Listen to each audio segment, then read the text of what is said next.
Imaginad morir sola en una habitación de hotel, pidiendo perdón por una vida que el mundo entero creía gloriosa. El oeste americano tiene muchas leyendas, pero ninguna tan contradictoria como la de Martha Jane Canary.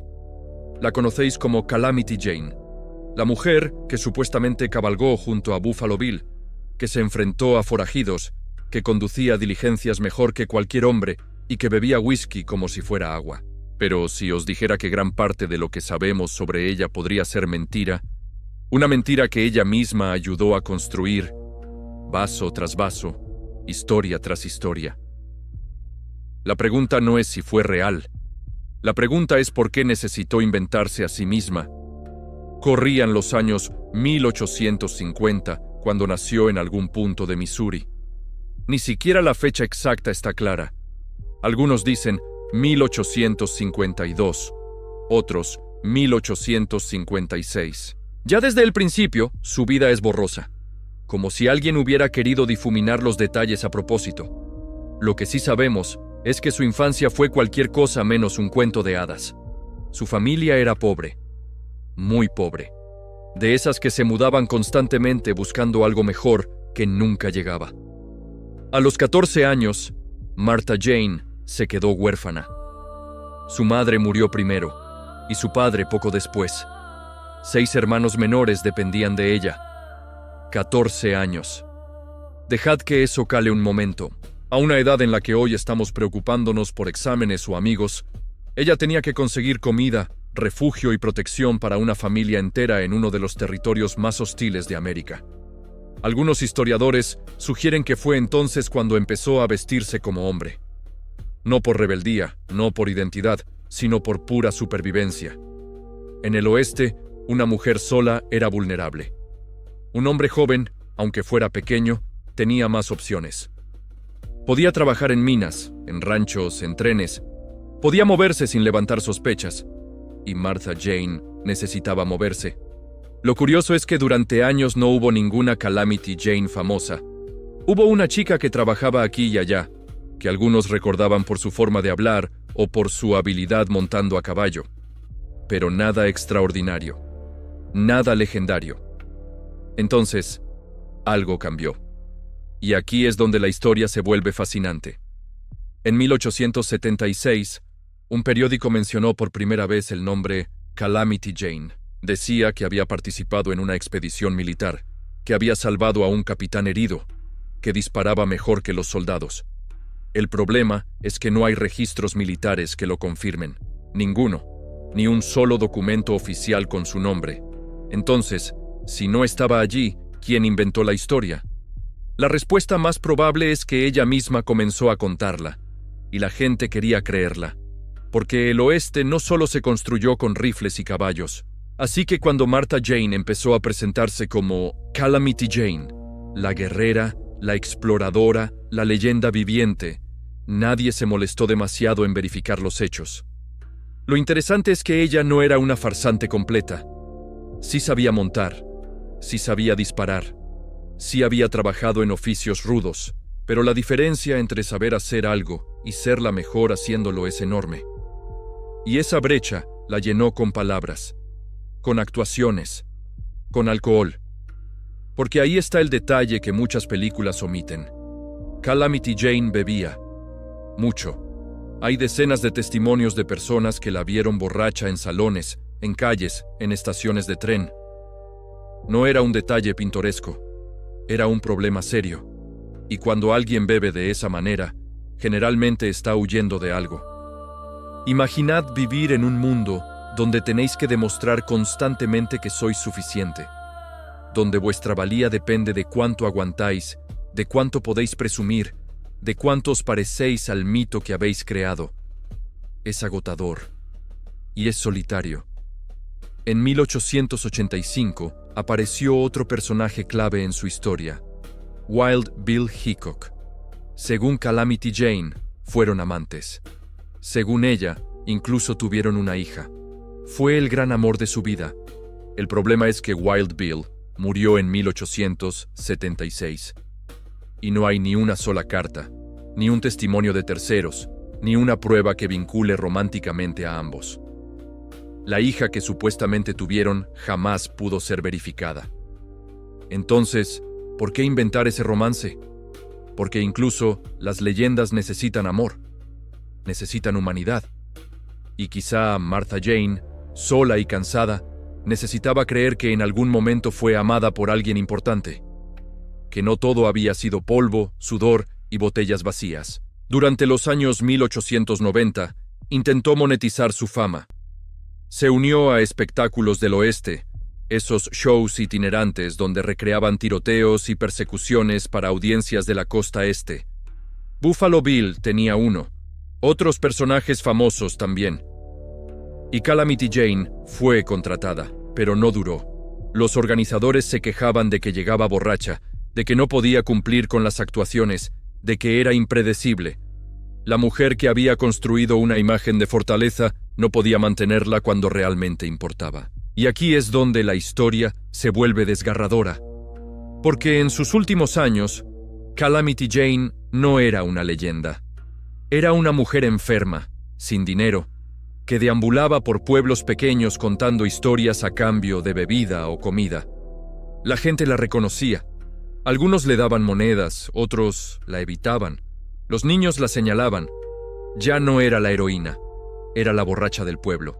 Estudios más recientes sugieren que desarrolló enfermedades relacionadas con la pobreza y el estilo de vida duro que llevó. Neumonía, problemas hepáticos, desnutrición. En 1903, con apenas 51 años, aunque algunas fuentes dicen 47, murió en una habitación de hotel en Deadwood, Dakota del Sur. Cuentan que en sus últimos días pedía perdón, que hablaba sola, que mencionaba nombres de personas que quizá nunca existieron o que hacía mucho la habían olvidado. Murió el 1 de agosto, alrededor de las 5 de la tarde. Sola, como tantas veces había estado. Pero aquí está lo extraño. Después de su muerte, la leyenda creció más que nunca. La enterraron junto a Wild Bill Hickok, cumpliendo su supuesto último deseo. Periodistas escribieron artículos romantizando su vida. Se publicaron libros. Décadas después, Hollywood hizo películas donde actrices glamurosas la interpretaban como una heroína valiente y divertida. La Calamity Jane que murió pobre y olvidada se convirtió, póstumamente, en exactamente lo que siempre quiso ser. Lo que nos lleva a la pregunta más importante. ¿Fue Calamity Jane una mentirosa? O quizá la pregunta correcta es, ¿qué habríais hecho vosotros? Porque si nos ponemos en su lugar, si imaginamos ser una niña huérfana en un territorio hostil, sin educación, sin recursos, sin opciones, ¿no habríais buscado también una forma de sobrevivir? Las historias eran su moneda, su armadura, su única manera de existir en un mundo que no tenía espacio para mujeres como ella. Hay algo profundamente humano en construirse un personaje. Todos lo hacemos, en menor o mayor medida, en redes sociales, en entrevistas de trabajo, incluso con amigos. Mostramos la versión de nosotros mismos que queremos que los demás vean. Martha Jane solo llevó eso al extremo. Creó a Calamity Jane porque Martha no era suficiente. Y durante un tiempo, funcionó. El verdadero dolor no estaba en las mentiras. Estaba en que, al final, ni siquiera ella sabía dónde terminaba el personaje y dónde empezaba la persona real. Investigaciones de las últimas décadas han intentado separar el mito de la realidad. Cartas que escribió, testimonios de personas que la conocieron, registros de arrestos por embriaguez, documentos de trabajos esporádicos. Todo eso pinta un retrato muy diferente al de las películas, pero también más interesante, porque la verdadera Calamity Jane no era una superheroína. Era una superviviente, y quizá eso es más valioso. Hay una lección extraña aquí. Vivimos en una época donde la autenticidad se valora más que nunca, pero al mismo tiempo estamos rodeados de filtros, de perfiles editados, de vidas que parecen perfectas en pantallas. Martha Jane Canary nos recuerda que el precio de mantener una fachada puede ser altísimo, que puedes ganar la admiración del mundo y aún así morir sola, sintiéndote vacía. Pero también nos recuerda algo más esperanzador. que incluso en nuestros errores, en nuestras invenciones, en nuestras versiones exageradas de nosotros mismos, hay una búsqueda desesperada de ser vistos, de importar, de dejar una marca, y eso, en sí mismo, es profundamente valiente. Porque al final, Calamity Jane sí dejó una marca. No exactamente como pretendía, pero la dejó. Su tumba en Deadwood sigue siendo visitada, su nombre sigue siendo recordado. Y su historia, con todas sus contradicciones, sigue haciéndonos preguntar, ¿quién soy realmente cuando nadie me está mirando? Quizá la verdadera heroicidad no estaba en los tiroteos imaginarios o en las expediciones militares inventadas. Estaba en levantarse cada día, a pesar del hambre, a pesar de la soledad, a pesar de saber que el personaje que había creado la estaba consumiendo. Estaba en seguir adelante cuando habría sido más fácil rendirse. Eso no sale en las películas, pero debería. Porque si algo nos enseña la vida de Martha Jane Canary, es que nuestras heridas no nos definen, pero sí nos moldean. Que podemos elegir cómo contar nuestra historia, pero no podemos escapar de vivirla. Y que al final, lo que realmente importa no es cuántas hazañas logramos, sino cuánta humanidad conservamos en el proceso. Calamity Jane fue muchas cosas. Mentirosa quizá. Alcohólica, definitivamente. Pero también fue una niña que se convirtió en madre demasiado pronto. Una mujer que luchó en un mundo que no estaba hecho para ella. Una persona que, como todos, solo quería ser amada y recordada. Y en eso, al menos, tuvo éxito. La historia que acabamos de recorrer es solo la superficie. Hay capas más profundas en la vida de Martha Jane que raramente se exploran. Capas que revelan no solo quién fue, sino qué representó para una época entera. Pensad en esto por un momento. En los años en que Calamity Jane vagaba por el oeste, Estados Unidos estaba construyendo su identidad nacional. Acababan de salir de una guerra civil devastadora. El país estaba roto, dividido, buscando algo que unificara a la gente, y encontraron esa unión en la idea del oeste, en la frontera, en la noción de que cualquiera podía reinventarse si tenía el coraje suficiente. Martha Jane no fue la única que se inventó una vida nueva. El oeste entero era un escenario lleno de personas huyendo de algo, criminales que cambiaban de nombre, familias que abandonaban el pasado, hombres que se hacían pasar por doctores sin haber estudiado un solo día, mujeres que abrían salones y negocios con dinero de origen dudoso. La diferencia es que la mayoría no lo publicitaban. Ella sí. Hay un detalle fascinante que muchos desconocen. En 1896, cuando su fama empezaba a declinar y el dinero escaseaba, Martha Jane hizo algo inesperado. Dictó sus memorias. Bueno, memorias es una palabra generosa. Era más bien un folleto de 14 páginas que vendía por unas monedas. Se llamaba Vida y aventuras de Calamity Jane, por ella misma. Lo sorprendente no es que lo escribiera. Lo sorprendente es lo que contenía. Porque en esas páginas mezcló eventos reales con fantasías completas. Habló de batallas donde nunca estuvo, de personas que probablemente nunca conoció, de romances que tal vez solo existieron en su imaginación, pero también incluyó detalles pequeños y mundanos que suenan absolutamente ciertos. El nombre de un caballo, la descripción de un camino, el sabor de una comida en un campamento. Es como si en su propia mente ya no pudiera distinguir qué había vivido y qué había soñado vivir. Los investigadores modernos han utilizado ese documento con mucha cautela. Algunos lo descartan completamente. Otros creen que entre las exageraciones hay pistas reales sobre su vida. Pero todos coinciden en algo. Ese folleto no era un intento de documentar la verdad. Era un intento desesperado de mantenerse relevante, de seguir existiendo en el imaginario colectivo. Y hasta cierto punto, funcionó.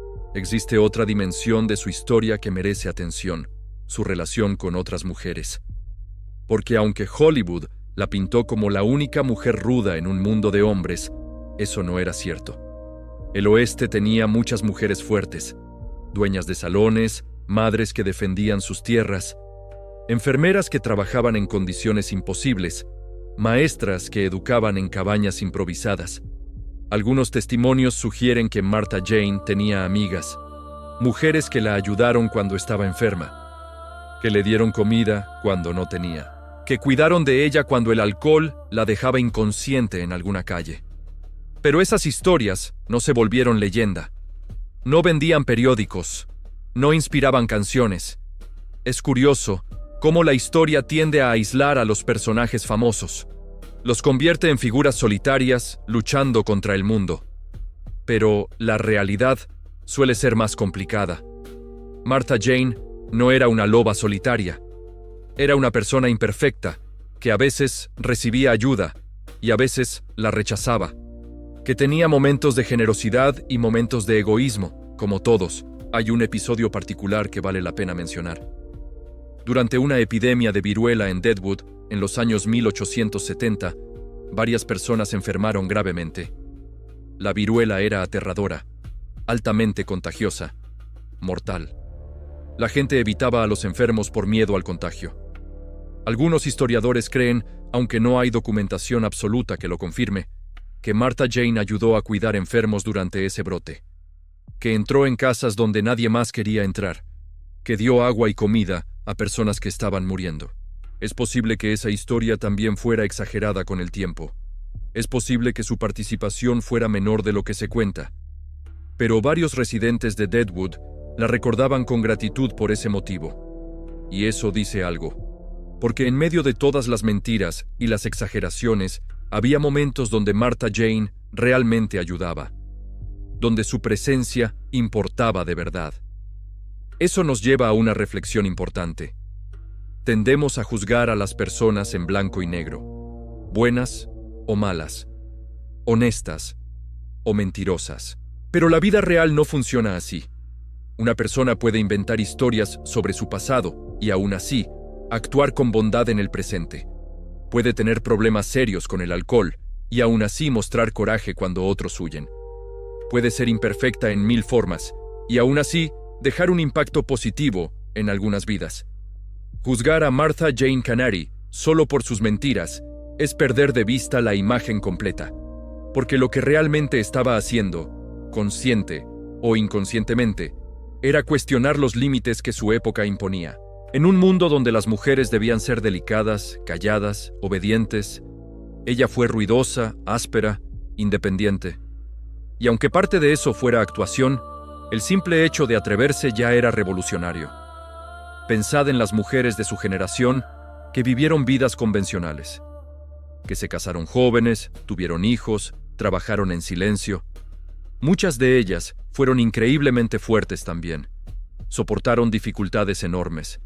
Pero sus nombres se perdieron en el tiempo porque no había nadie contando sus historias. Martha Jane entendió algo fundamental.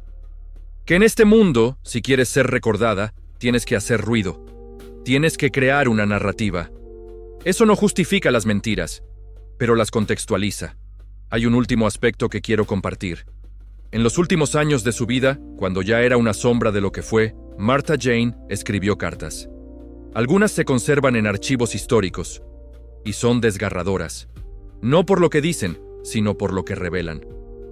Su escritura era básica, con faltas de ortografía, con frases simples. En esas cartas pedía dinero prestado. Prometía devolverlo pronto. Daba excusas por no haber pagado deudas anteriores. Pero también había momentos de lucidez, momentos donde parecía consciente de que su vida había sido un caos, donde expresaba deseos de haber hecho las cosas diferente, de haber sido mejor persona, de haber cuidado más de sí misma. Esas cartas nos recuerdan algo esencial, que detrás del personaje siempre hubo una persona real, con miedos, con arrepentimientos, con la misma necesidad de amor y aceptación que cualquiera de nosotros. La historia de Calamity Jane nos enseña algo valioso sobre el poder de las narrativas, sobre cómo las historias que contamos pueden definir no solo cómo nos ven los demás, sino cómo nos vemos a nosotros mismos. Martha Jane se contó a sí misma que era una guerrera, una aventurera, una leyenda, y al repetir esa historia suficientes veces, convenció a otros, pero también se convenció a sí misma. Y cuando la realidad no pudo sostener esa narrativa, el personaje colapsó. Es una advertencia para todos, porque hoy, más que nunca, vivimos construyendo narrativas. En cada publicación, en cada foto, en cada historia que compartimos en línea. Y está bien querer mostrar nuestra mejor versión. Está bien aspirar a ser más de lo que somos. Pero hay una línea delgada entre inspiración y autoengaño, entre motivación y escapismo. La clave está en mantener los pies en la tierra, en recordar que las personas nos quieren no por ser perfectos, sino por ser reales. Martha Jane pasó tanto tiempo construyendo a Calamity Jane que olvidó que Martha también tenía valor, que no necesitaba hazañas imposibles para importar, que su simple existencia, con todas sus imperfecciones, ya era suficiente.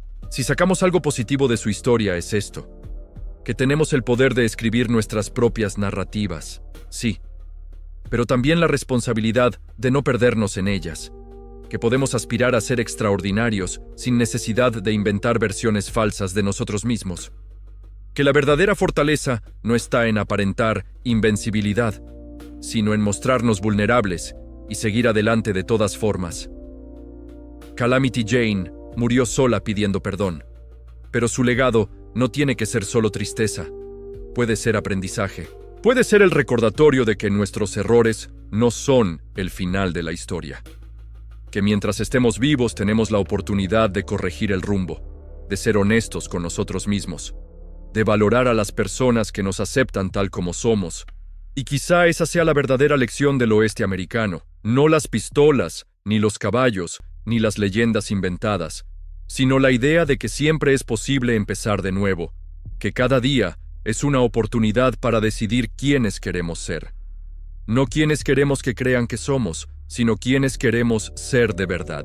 Martha Jane Canary no tuvo esa oportunidad de reflexión a tiempo. Pero nosotros sí la tenemos. Y eso la hace, en cierto modo, nuestra maestra. Porque aprendemos tanto de los errores ajenos como de los aciertos propios. Su vida fue caótica, contradictoria, a veces triste, pero también fue auténticamente humana. Y en eso, al final, todos nos parecemos a ella más de lo que quisiéramos admitir. Lo que muy pocos saben es que Martha Jane tuvo al menos un matrimonio documentado. En 1885 se casó con un hombre llamado Clinton Burke. Y sí, hay registro oficial de esa unión. Durante un breve periodo intentó llevar una vida más convencional. Vivieron juntos en Boulder, Colorado. Algunos testimonios de vecinos describen a una Martha más tranquila, incluso doméstica. Pero la calma duró poco. Menos de 2 años después, Burke y ella se separaron. Él desapareció de su vida casi por completo, aunque técnicamente seguían casados cuando ella murió. Hay cartas donde Martha menciona a Burke con cierto cariño, pero también con frustración. Decía que él no entendía su necesidad de movimiento, de no estar atada a un solo lugar. Otros registros sugieren que Burke bebía tanto como ella, lo que probablemente no ayudó a estabilizar la relación. Pero lo interesante es que Martha intentó. Realmente intentó encajar en el molde de esposa respetable. Y no pudo. O quizá no quiso. La línea entre ambas cosas es difusa. También está el tema de sus supuestos hijos. Además de la hija que supuestamente tuvo con Wild Bill Hickok, hay menciones dispersas de otros niños. Algunos historiadores creen que adoptó informalmente a varios huérfanos a lo largo de los años, que los cuidaba durante temporadas, cuando tenía algo de dinero o un lugar donde quedarse. Pero estos niños raramente permanecían con ella mucho tiempo. Las condiciones de su vida eran demasiado inestables, demasiado caóticas. Hay algo profundamente trágico en eso.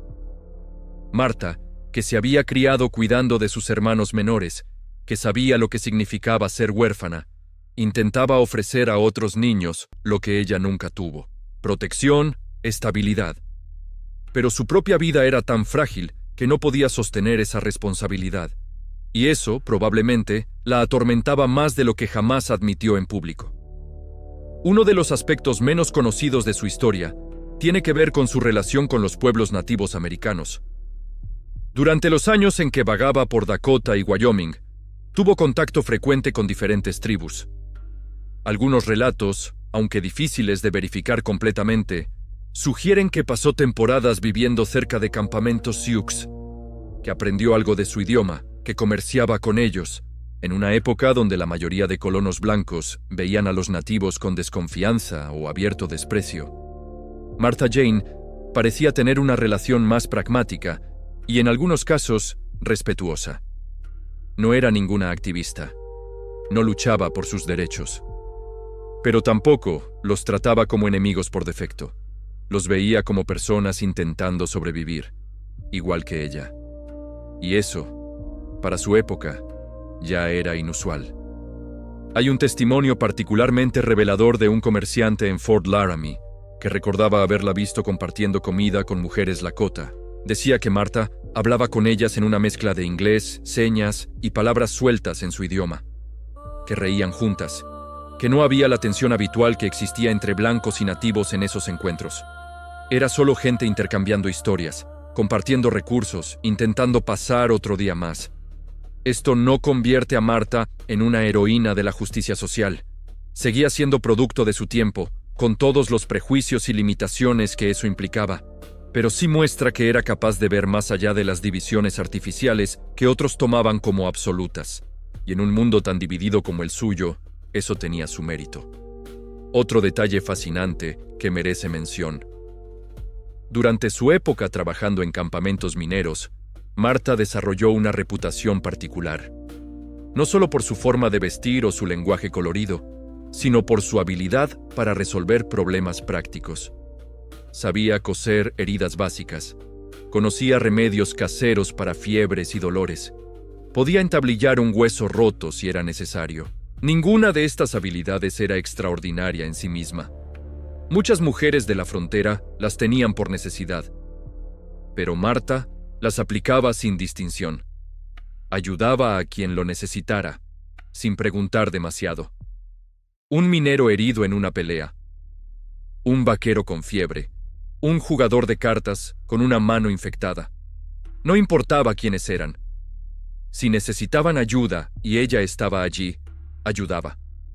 Hay registros de al menos 3 ocasiones diferentes donde salvó dedos o manos de amputación simplemente limpiando heridas adecuadamente y cambiando vendajes con regularidad. Cosas simples que la mayoría ignoraba por pereza o desconocimiento. Martha había visto suficiente sufrimiento en su vida para saber que el dolor innecesario no tenía sentido, así que hacía lo que podía. Y aquí está algo que pocas versiones de su historia mencionan.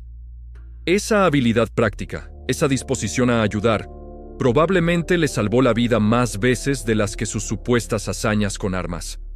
Porque cuando tienes una reputación de ser útil, de resolver problemas, la gente te tolera más, te perdona más, te protege cuando otros querrían hacerte daño. Martha Jane no sobrevivió décadas en el oeste salvaje solo por ser ruda o atrevida. Sobrevivió porque era genuinamente útil para la comunidad. Y porque, debajo de todo el ruido y el alcohol y las historias exageradas, había una persona que se preocupaba por los demás a su manera imperfecta. También merece atención su relación con los medios de comunicación de la época.